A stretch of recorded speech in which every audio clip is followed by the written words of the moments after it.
사랑하는 여러분, 2주 동안 평안하셨습니까?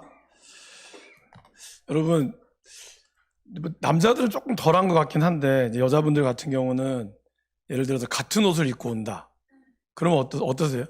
내가 옷을 이쁘게 입고 왔는데 옆에 있는 사람이 나랑 같은 옷을 입고 왔어요. 브랜드도 같아요. 그러면 보통 어떻게 하십니까? 많은 분들은 그러면은 약간 기분 나빠하시는 경우도 있고, 또 옷을 이제 바꿔 입고 오는 경우도 있고, 그냥 아예 신경 안 쓰는 경우도 물론 있긴 합니다. 사람들은 누군가 이렇게 튀는 것을 별로 좋아하지 않으면서도 사실은 은근히 뭔가 다르기를 원할 때가 있다는 거죠. 여러분 어떠십니까? 오늘 우리가 읽는 이 레위기, 이제 오늘부터 내일부터 한 주 동안 레위기 말씀을 읽습니다. 레위기에서 가장 많이 등장하는 단어가 뭘까요? 거룩입니다. 90번 이상 등장하는 단어가 거룩입니다. 거룩이라고 하는 이 단어의 뜻은 구별되었다라는 뜻이죠. 그러면 이걸 이제 조금 우리말로 표현하면 오늘의 설교의 제목처럼 다르네요, 이겁니다. 그러니까 다르다는 것이죠. 무엇과 다를까요? 믿지 않은 사람과 다르고, 그리고 삶이 다르고 모습이 다르다는 거예요. 그들과 다른 옷을 입었다고 해서 우리가 다른 게 아니라 그들과 생각하는 것들이 다르고 그들과 살아가는 삶의 방식이 다를 때 그것을 우리는 어려운 말로, 조금 이제 고급스러운 말로 거룩이라고 하는 것이죠.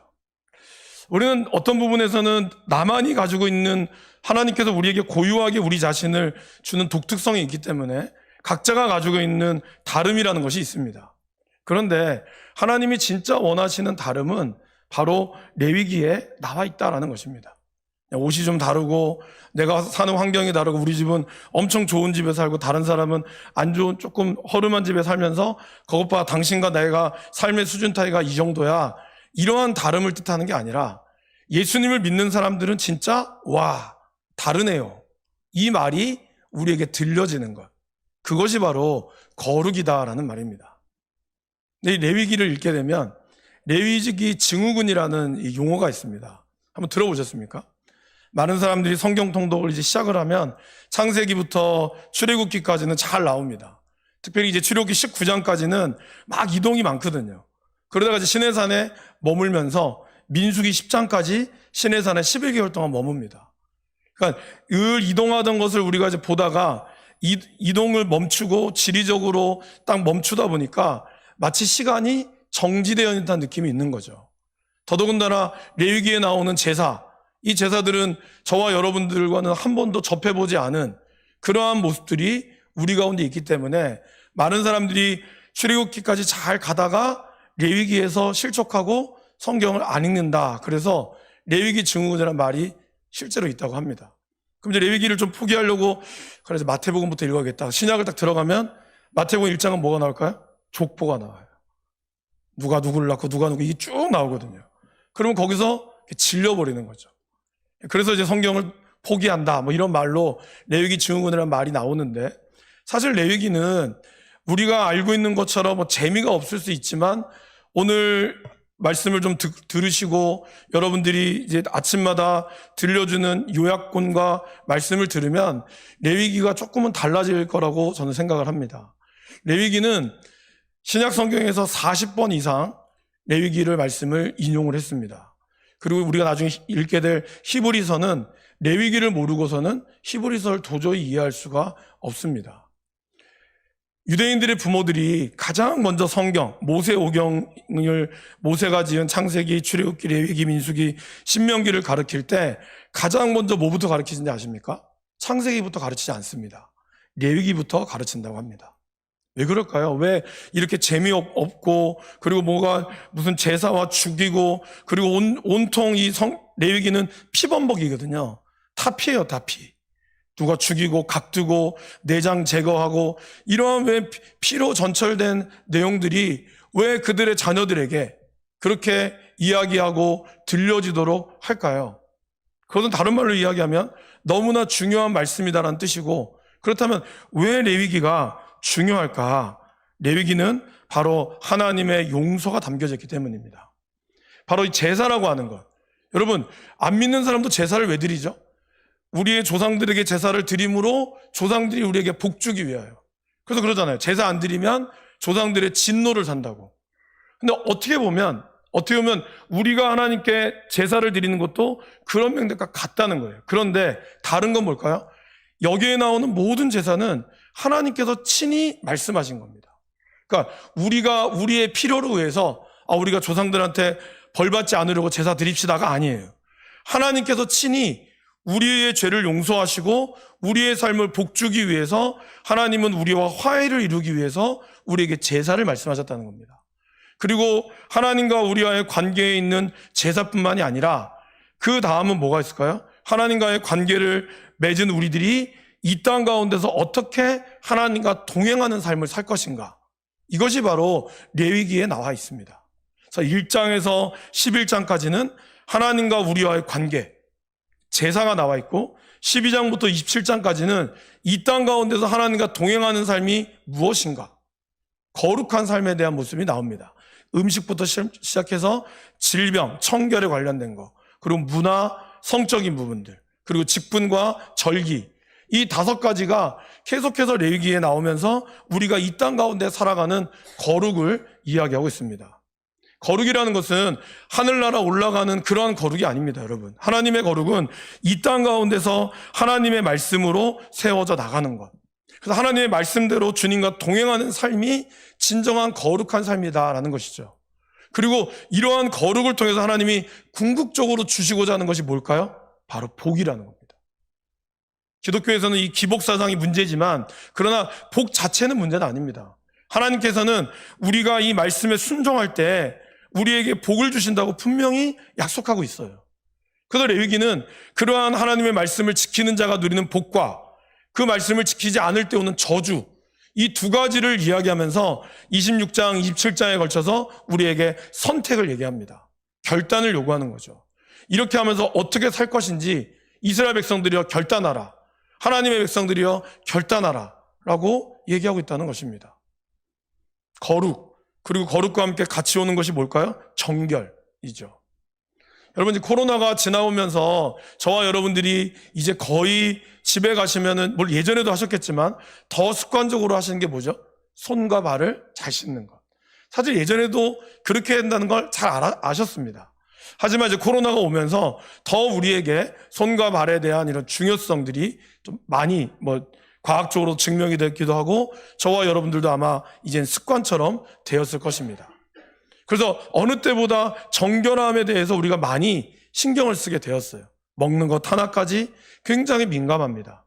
그런데 과연 저와 여러분들이 영적으로 그리고 하나님과의 죄의 관계에 있어서 여러분 정결하기 위하여 애쓰고 계십니까? 그냥 그거는 너무 습관적이고 너무 자연스럽기 때문에 아무렇지도 않게 여기시고 그냥 눈에 보이는 정결, 집에도 들어오면 먼지 하나도 있으면 안 돼서 이런 모든 것들은 다 털어내고 나갈 때도 뭐 할 때도 마스크 쓰고 혹시나 독감에 걸릴까 이런 건 우리가 진짜 잘하는데 정말 우리 마음 안에 있는 죄성, 내 안에 있는 탐욕과 다른 사람을 시기하고자 하는 그러한 더럽고 추악한 마음에 대한 정결함을 우리는 가지고 있냐 이거라는 겁니다. 레위기 말씀을 통해서 우리가 가지고 있는 이런 육체의 정욕도 유대의 어떤 정결함도 중요하지만 그러나 그것보다 더 중요한 우리 내면에 가지고 있는 하나님과의 관계 속에 오는 그러한 정결함을 우리가 누릴 수 있기를 간절히 바랍니다. 레위기는 예수님께서 이미 하신 말씀을 풀어놓은 거죠. 예수님께서 마태복음 22장 37절에서 40절 말씀에 이렇게 이야기합니다. 먼저 화면에 있는 말씀을 한번 자막을 보시면 예수께서 이르시되 내 마음을 다하고 목숨을 다하고 뜻을 다하여 주 너희 하나님을 사랑하라. 이것이 바로 하나님이 우리에게 하신 말씀이죠. 그리고 2번째는 뭐였습니까? 둘째도 그와 같으니 내 이웃을 내 자신같이 사랑하라. 그러니까 레위기는 이 2가지 말씀을 담고 있는 말씀입니다. 오늘 예수님이 하신 이 말씀은 전혀 새로운 말씀이 아니에요. 레위기에 다 담겨져 있다라는 것입니다.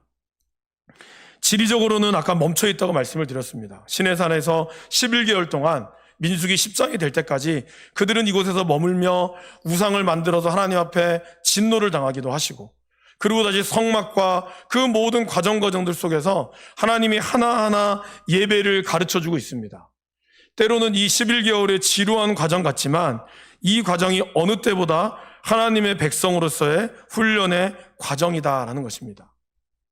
개인적으로 제가 야구를 좀 좋아하니까, 운동을 더 좋아하니까 지금 프로야구는 우리가 무슨 시즌이라고 하는지 아십니까? 스프링 캠프라고 하죠. 봄 캠프. 그리고 그 구단에서는 새로운 선수들을 영입하기 위해서 이렇게 트레이드를 하기도 하고, 그리고 이제 선수들은 이제는 이제 집단 훈련을 될까, 이렇게 그룹으로 단체로 하는 훈련이 많이 사라졌습니다. 법적으로 금지가 됐어요. 그래서 개인적으로 알아서 해야 돼요. 그리고 이제 한 1월이나 2월 정도 되면 모여서 집중 훈련을 하는 거죠. 근데 이 훈련, 이 2월 달까지, 그러니까 11월부터 보통 이제 일찍 팀이 끝나면 11월부터 1월까지 선수들이 개개인적으로 훈련을 하지 않으면 3월 달에 이제 프로야구가 개막을 하잖아요. 그러면 그 훈련의 성과가 이 성과로 그대로 나오게 됩니다. 그래서 이 훈련이 사실 지금은 우리 선수들이 뭘 하고 있는지 몰라요. 그죠? 그런데 이 훈련이 눈에 보이지 않는 이 훈련, 어떻게 보면 선수들도 그냥 게임하고 뛰는 게 낫겠다고 생각했지만 이 지루한 훈련을 잘 견뎌내야 내년도, 올해 선수들의 어떤 활약상이 좌우가 되듯이 11개월 동안의 이 레위기의 말씀, 레위기와 출애굽기, 레위기, 민수기의 말씀이 매우 지루하게 보일 수 있지만 이 말씀의 훈련이 이들이 앞으로 광야를 지나가는데 밑바탕이 된다는 거예요.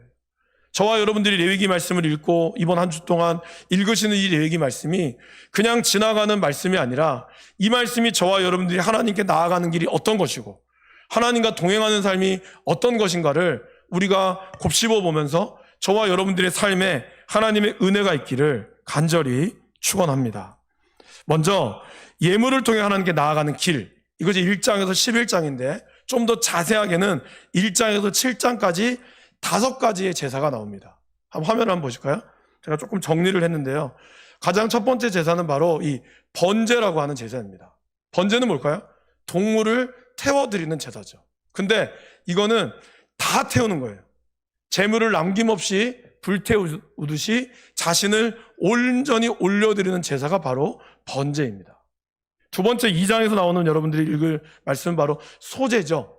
소제는 이제 곡식을 태워드리는 겁니다. 근데 여러분, 곡식을 그냥 태우는 게 아니라 곡식에 있는 날달 한 개를 어떻게 해요? 다 빻아요. 이건 뭘까요? 저와 여러분들의 생각과 뜻을 그대로 다 해체한다는 뜻이 있어요. 그리고 세 번째로 화목제인데, 화목제는 3가지가 있습니다. 감사제, 서원제, 자원제. 말 그대로 화목을 요구하는 제사죠. 그래서 주님이 우리와 화목제물이 되셨다, 이런 얘기 들어보셨죠? 그래서 이 화목제물은, 모든 제사는 다 그날 없애야 돼요. 그런데 화목제물만큼은 감사하고 기쁨의 날이기 때문에 다음 날, 때로는 3일째까지 제물을, 먹은 이 음식들을 다 나눕니다. 특별히 여러분, 이 화목제에서 중요한 핵심은 뭘까요? 제일 마지막에 있는 거 있죠? 자존심을 버리는 겁니다. 여러분, 내가 누군가를 화해하려면 어떻게 되죠? 내가 먼저 미안하다는 말을 할 수 있어야 되거든요. 근데 자존심이 있잖아요. 내가 잘못하지도 않았는데 내가 먼저 미안해야 될 상황이 생길 수도 있고, 설사 내가 잘못했다 할지라도 내가 잘못하는 것을 인정하고 싶지가 않습니다. 사람들은 그게 쉽게 인정하고 싶지가 않아요. 그렇기 때문에 화목제물을 드린다는 것은, 여기 왜 사흘까지 이 제물을 다 없애려면 어떻게 할까요? 생각해 보세요. 여러분들이 제물이 이렇게 있어요. 그러면 먼저 이 제물을 내가 먼저 먹고 그 다음에 누구에게 나눠줄까요? 내가 사랑하는 사람한테 나눠주겠죠. 그래도 남아요. 그럼 누구한테 나눠줄까요? 원수에게까지 나눠줘야 되는 거예요. 그래서 사흘까지 이 모든 제물이 소진이 돼야 되는데, 여러분, 나눠주고 싶습니까? 이게 쉽지가 않아요. 내가 정말 꼴보기 싫은 저 인간한테 내가 먹는 거를 나눠줄 수 있을까? 이게 어렵거든요. 그렇기 때문에 화목제는 나의 자존심을 온전히 버리지 않으면 화목제물이 드려질 수 없다는 거예요. 다른 말로 이야기하면, 우리 예수님께서 하늘에서 하나님, 거룩하신 하나님이 죄 많은 우리에게 이까지 내려오신 것도 자존심 상하는 일이죠. 사장이고 회장이고 돈 많은 사람이 하루아침에 거지가 돼서 그렇게 어렵고 허름한 집에 살아갈 수 있을까요? 쉽지가 않죠. 그런 것과 같은 겁니다. 그런데 주님은 기꺼이 우리와 화목하기 위하여 화목제물이 되셨다는 거예요. 그러기에 우리도 주님 앞에 예배한다는 것은 나의 자존심을 버린다는 것을 의미합니다. 네 번째는 속죄제죠. 속죄제는 나의 용서를 구하는 제사입니다. 그래서 내 죄를 깨닫게 하는 거죠. 이 제사를 드리면서 나의 죄가 깨닫게 하시고 그 죄로 하나님의 용서를 구하는 겁니다. 마지막 속건제는 속죄제와 비슷하지만 여기에는 진정한 보상이 담겨져 있어요. 그러니까 말로만 미안해가 아니라 그것이 내가 그 사람한테 재물에 대한 부분을 잘못했으면 그거의 20%, 5분의 1을 더해서 보상하는 것을 의미합니다. 그래서 이 5가지의 제사를 이야기하는데 특별히 번제, 소제, 화목제는 뭘까요? 자원제입니다.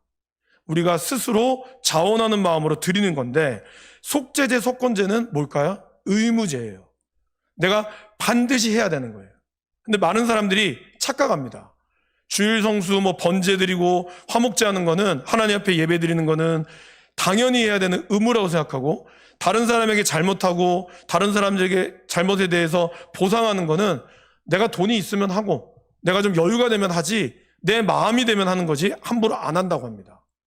그러나 하나님 앞에 드리는 예배는 하나님이 자원하는 마음을 받으시는 거고 이웃과의 관계 속에 드리는 속죄제와 속건제는 반드시 드려야 되는 것을 의미한다는 거죠.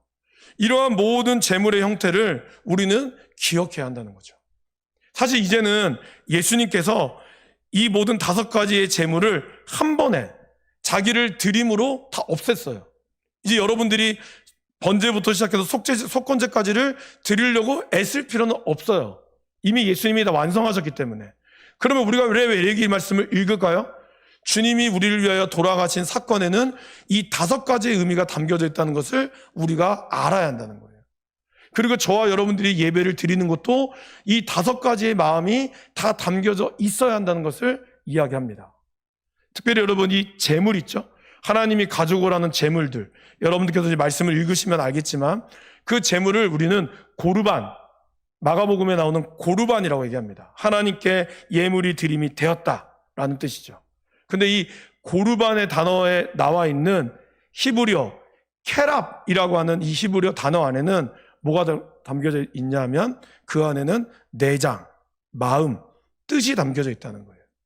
좀 해석하면 우리가 하나님께 고르반으로 드렸다. 이 말은요, 여러분들의 몸과 마음과 정성과 그리고 나의 생각과 뜻을 온전히 드린다는 걸 뜻하는 거예요. 그냥 이 자리에 와서 나 예배 시간 1시간 잘 때웠다가 아니에요. 예배 자체가 여러분의 생각과 여러분들의 마음과 이 모든 것을 온전히 주님께 집중할 때만이 그것이 진짜 예배라고 하는 것이죠. 그리고 1장부터 5장, 7장까지 나오는 제사에서 여러분, 예를 들면 이렇게 그 동물의 각을 뜨고 거기 있는 내장을 제거하고 거기 있는 곱창이나 우리 얘기하면 순대 이런 거를 다 제거하는 거는 누가 할까요? 제사장이 합니까? 아닙니다. 재물을 가지고 온 여러분들이 하는 겁니다. 이게 굉장히 중요한 거예요. 우리가 생각하기에 예배를 본다. 예배를 그냥 내가 왔다라고 생각하지만 구약의 예배는 철저하게 예배를 드리는 사람이 재물을 가지고 와서 예배 드리는 사람이 그 재물에 안수를 하는 겁니다. 제사장이 하는 게 아니에요. 안수를 하고 그 사람이 직접 머리를 따고 그리고 배를 가르고 그 안에 내장을 제거하고 그리고 제사장은 그거를 가져온 거를 깨끗이 씻어서 제단 위에다가 벌려놓는 겁니다. 그러니까 예배는 목회자 혼자 여기서 앉아서 혼자 선포하고 그러면 아멘 이렇게 듣는 게 아니에요. 그 예배를 제가 인도할 때 여러분들의 마음에 그거를 반응함으로 예배가 진행되는 것을 이야기한다는 것입니다. 그러한 예배의 준비가 우리에게 되어 있어야 한다는 거죠. 그리고 여러분 예배를 드릴 때 혹시 이런 도살장 같은 데 가본 적 있습니까? 성남에 있는 모란시장이라든지 아니면 부산의 구포시장이라든지 대구에 있는 칠성시장 이런 데 저는 이제 구포시장은 안 가봤지만 대구나 이런 데는 가봤거든요. 그리고 얼마 전에 우리가 캄보디아를 가니까 캄보디아도 이렇게 사람들 길거리에서 이렇게 고기들을 막 파는 거예요. 그래서 여준이가 시장 갔다고 나서 아버지 너무 잔인해요 이러는 거죠. 처음 오는 거죠. 저희들이 바베큐 파티를 했는데 돼지 한 마리를 돼지 머리 그대로 이렇게 갖고 왔거든요. 한 마리 채를. 그리고 그거를 제가 칼로 잘랐습니다. 배를 갈랐어요. 죽은 거, 살아있는 거 말고. 예. 이 뼈를 제거하고 하는 게 결코 쉬운 게 아닙니다. 제가 이 얘기를 왜 드릴까요, 여러분? 우리가 하나님께 예배한다는 거 굉장히 고상해 보이죠? 이렇게 여러분들이 좋은 옷 입고 화장하고 오니까 이렇게 예배가 마치 고상한 예배가 진짜 예배 같죠? 구약시대의 예배는 그렇지 않았습니다. 구약시대 예배는 어땠을까요? 저희가 이제 영남신학, 제가 학교 다닐 때 이 제사를 직접 했었거든요, 교수님이. 그래서 염소를 잡고 막 그랬어요. 염소를 잡으면 여러분, 염소가 내가 하나님의 제사물이 되는군요. 감사합니다. 그래서 아무 말 없이 순종할까요? 천만의 말씀입니다. 살기 위해서 발버둥 칩니다. 소리 지르고, 이건 좀 다르지만 저희가 군에서 돼지 멱을 땄거든요. 돼지 이제 행정관님이 그 돼지를 땄어요. 직접 죽였어요. 근데 그 멱 따는 소리 안 들어보셨죠? 멱 따는 소리가 진짜 장난이 아닙니다. 저같이 목소리 안 좋은 사람이 째지는 소리가 몇 시간 동안 들려요. 죽을 때까지. 그럼 그 소리를 들어가며 돼지의 창자를 갈라내고 판을 펴서 거기서 껍질을 벗겨내고 거기서 삼겹살 부분을 떼내가지고 고기를 굽는 거예요. 근데 거기에 있는 그 모든 장면들을 여러분 상상해 보세요. 거기에 있는 냄새가 향기가 날까요? 천만의 말씀. 피비린내가 나고 거기에 나오는 돼지의 똥과 그 모든 내장들을 제거할 때 나오는 온갖 비린내가 다 나는 거예요. 이것이 제사에 일어나는 실제로 이스라엘의 성막 안에서 이루어지는 제사의 장면입니다. 우리가 생각하는 이렇게 고상하고 이렇게 성전에서 아름답게 두 손 모으고 눈 감고 이렇게 멋있게 찬양하는 그게 제사가 아니에요. 구약의 제사는 철저하게 그런 피비린내 나는 가운데서 여러분들이 직접 내가 가지고 온 산비둘기부터 시작해서 양과 그 모든 것들을 다 잡아내며 배를 가르고 등을 따고 그 모든 과정들 속에서 제사장이 그거를 상을 벌려주는 그 치열한 삶의 현장, 그것이 예배라는 거예요.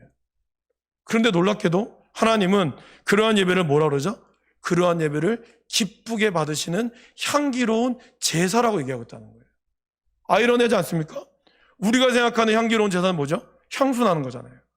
우리 뭐 샤넬 5 같은 거죠? 그런데 그런 향수가 아니에요. 하나님이 기뻐하는 향기로운 제사는 여러분들의 몸과 마음을 다 바쳐서 도망가는 양 잡아가지고 도망가는 염소 잡아가지고 날아가고자 하는 비둘기 잡아서 거기서 그 잔인하게 보이는 거를 따고 목 따고 칼로 째고 그러면서 나오는 그 피가 터지는 그 온몸에 피가 나오고 내 몸에 이 모든 것들이 냄새나는 이 모든 것들을 기뻐 받으신다는 거예요. 여러분 삶이 얼마나 치열하십니까? 매일매일의 삶이 얼마나 치열해요. 그러한 치열한 삶의 현장 가운데 좀 더 고상하게 살고 싶어서 이렇게 지긋지긋한 단칸방 살기 싫어서 여기 나오는 냄새나는 화장실도 싫어서 그래서 좀 더 고상하게 우리가 좋은 집 가기를 원하고 뭔가 잘 갖춰져 있는 것을 우리는 원합니다. 하나님이 그걸 기뻐하시죠. 그러나 하나님이 진짜 기뻐하는 건 뭘까요? 그렇게 되기 위하여 여러분들이 치열한 삶의 현장에서 굽신거리면서도 그래도 한 푼 벌겠다고, 그래도 내가 이것 가지고 하나님 영광 돌리겠다고 살아가는 그 치열한 삶의 현장을 하나님이 기뻐 받으시는 거예요. 그 여러분들이 그렇게 애쓰고 그렇게 눈물을 흘리고 때로는 원망도 하지만 그 아파하는 그 과정 속에 하나님은 그 예배를 기뻐 받으시는 거예요. 자존심 다 버리고 그래도 주 앞에 나오는 그 치열한 삶의 현장들, 그것을 하나님은 흠양하시고 기뻐하신다는 겁니다. 아이러니하죠? 우리는 참 멋있고 고상하고 좋은 옷 입고 그렇게 해서 예배의 자리에 나오는 게 진짜 예배라고 생각하지만 물론 그거 잘못됐다는 게 아닙니다. 그러나 하나님이 진짜 보시는 건 뭐죠? 여러분들이 일주일 동안 치열하게 하나님을 예배하기 위해서 이 자리에 나오기 위해서 치열하게 살아왔던 피와 땀을 흘렸던 그 모든 과정을 사실 하나님은 더 기쁘게 받으신다는 겁니다. 그러게 여러분, 우리의 예배가 어떠해야 될까요? 주일날 이렇게 일주일 만에 와서 좋은 옷만 입고 그래서 예배 시간에 1시간 잘 드리는 것이 내가 예배 잘 드렸다고 할 수 있을까요? 물론 그것도 중요합니다. 그러나 매일매일 우리의 삶이 하나님을 만나기 위하여 치열하게 만나는 그 모든 그 모든 모습들이 바로 하나님이 기뻐 받으시는 모습이다라는 것입니다. 이러한 치열한 삶의 현장, 나의 삶의 진실된 삶의 모습, 그 가운데서도 주님이 나를 위하여 죽으셨고 주님이 나의 구원자이십니다라고 고백하는 그 고백을 주님은 받으신다는 거예요. 천천의 순양이 무슨 말이냐? 만만의 재물을 나에게 가지고 오지 마라. 그것이 가증하다. 이사야 얘기하죠. 너희가 가져오는 그 피냄새가 나는 싫다. 언제는 흠양했다 그러는데 싫다 그래요. 왜요? 삶이 치열하지 않거든. 그냥 형식적으로만 가져오는. 이제는 돈이 있으니까 돈 주고 도축한 사람 사가지고 내가 하기 싫으니까, 피냄새 맡기 싫으니까 그 사람 돈 주고 사서 그냥 재물 갖고 오는 거예요. 그 피냄새가 싫다는 거예요, 하나님은. 너희의 그 가증한 피냄새가 나에게 무슨 의미가 있느냐? 여러분들이 많이 헌금하고 많은 예물을 드려서 너무 감사하지만, 그러나 그 예물이 내가 하나님 앞에 정말 열심히 피땀 흘려서가 아니라 그냥 뭔가 유행통해서 오는 거라면 하나님은 받지 않으신다는 거예요. 여러분들이 정말 열심으로 수고해서 땀 흘린 그 1,000원짜리든 100원짜리든 10,000원짜리든 그 예물 가지고 하나님은 그걸 통하여 오병이어의 기적을 이루시는데, 돈은 어마어마하게 교회 돈이 많지만 정작 그 안에 하나님의 영광이 없으면 오히려 돈이 많음으로 교회가 싸운다는 거죠. 지난번에 그 항전집 수련회 때 장로님이 그냥 웃으면서 얘기하시더라고요. 그 땅끝 교회 빚이 원래 85로 했다 그랬잖아요. 지금 이제 빚이 한 15억으로 줄었대요. 근데 또 빚 줄면은 빚을 갚을 생각보다는 또 뒤에 있는 뭐 또 땅이나 이런 걸 또 살려고 한대요. 그러면서 이제 장로님이 우스갯소리를 하시는 말씀이, 교회가 빚이 없으면 성도들이 싸운다는 거예요. 빚이 있어야 좀 부족하니까 더 기도하고 나아간다. 뭐 그냥 우스갯소리지만 그만큼 그 말이 의미하는 바가 뭔지 아시겠죠? 사람이 뭔가 물질의 여유가 있으면 그 여유가 주의 영광을 쓰기보다는 자기의 뭔가를 위해 쓴다는 거죠. 그런 인간의 연약함이 우리 가운데 있다라는 것입니다. 이러한 하나님과의 관계 속에 나오는 하나님의 그러한 속죄와 화목이 이제는 11장부터는 이웃과의 관계 속으로 나아가는 것, 거룩한 삶으로 나아가는 것이 그렇다는 거죠. 여기에도 또한 여러분 치열한 삶의 모습이 있다라는 것입니다. 어떤 사람이 진짜 거룩하고 멋진 삶일까요? 여러분 사진 하나만 보여주실까요? 이 사진 혹시 보신 적 있죠? 여기 보면은 이게 장애인 발가락 같잖아요. 근데 이 발가락이 세계적인 발레리나 강수진 씨의 발가락이라고 하죠. 이 발레리나는 이제 발끝을 드니까 저러한 이 발가락 사이사이가 거의 장애인처럼 저렇게 나왔다고 합니다. 그러나 저 발을 보고, 저 발만 보면은 저거 장애인이다, 발 고쳐야 된다라고 하지만 저 사람이 누구냐에 따라 강수진 씨라는 말을 딱 듣는 순간 우리는 저는 그랬어요. 너무 아름답다. 저 자리에 서기까지 저 사람이 얼마나 울었을까. 발톱이 깨져가며. 여러분, 예수를 믿는 사람이 다르다. 이거는요, 교회를 다니기 때문만이 다른 게 아닙니다. 삶이 다르다는 거예요. 그래서 우리의 삶이 치열하고 우리의 삶이 조금 다른 사람 보기에는 허름해 보일지라도 그 허름하지만 누구보다 이웃을 섬길 때 사람들은 그러한 삶을 보면서 진짜 고개를 끄덕거리게 된다는 거예요. 허름한 모습을 옷만 보면 거지 같고 뭔가 노숙자인가 할지 모르는데, 그 사람이 자기가 입는 옷보다 오히려 다른 사람을 도와준데 다 힘쓰면 우리는 그 사람의 옷을 보면서 노숙자 옷이라고 얘기하지 않습니다. 저 옷이 너무 귀한 옷이라고 얘기합니다. 왜 그럴까요, 여러분? 왜 똑같은 상황인데 저 발이 누군가에게는 장애인의 발같처럼 보이는데 왜 누군가라는 이름을 냈을 때는 저 발이 아름답고 거룩한 발이 될까요? 믿는 사람의 삶이 그러해야 한다라는 것입니다. 하나님께서 우리에게 보여주는 삶, 하나님이 우리에게 들려주는 삶이 그러해야 한다라는 것을 이야기하고 있다라는 것이죠. 최초의 벤자민 프랭클이라는 사람이 이렇게 이야기했습니다. 기독교인이란 다른 사람들이 하나님을 볼 수 있게 해주는 열쇠 구멍이다. 하나님을 알기 위해서는 여러분들을 통하여, 그 열쇠 구멍을 통하여, 여러분의 삶의 모습을 통하여 하나님을 본다는 뜻입니다. 또한 어거스틴이라고 하는 유명한 성자는 이렇게 얘기하고 있죠. 나를 알고 있는 이웃들에게 내가 어떤 사람으로 기억되고 싶어 할까? 여러분을 알고 있는 사람이 나를 어떻게 기억할까? 그것을 고민하고 스스로 물어보는 것이 바로 거룩하고 성화의 첫걸음이다라는 겁니다. 아니, 나 혼자 뭐 천국 가면 그만이지 다른 사람이 뭐가 중요해? 맞습니다. 어떻게 보면 우리가 다른 사람 눈치 보기 위해서 신앙생활하는 건 아니죠.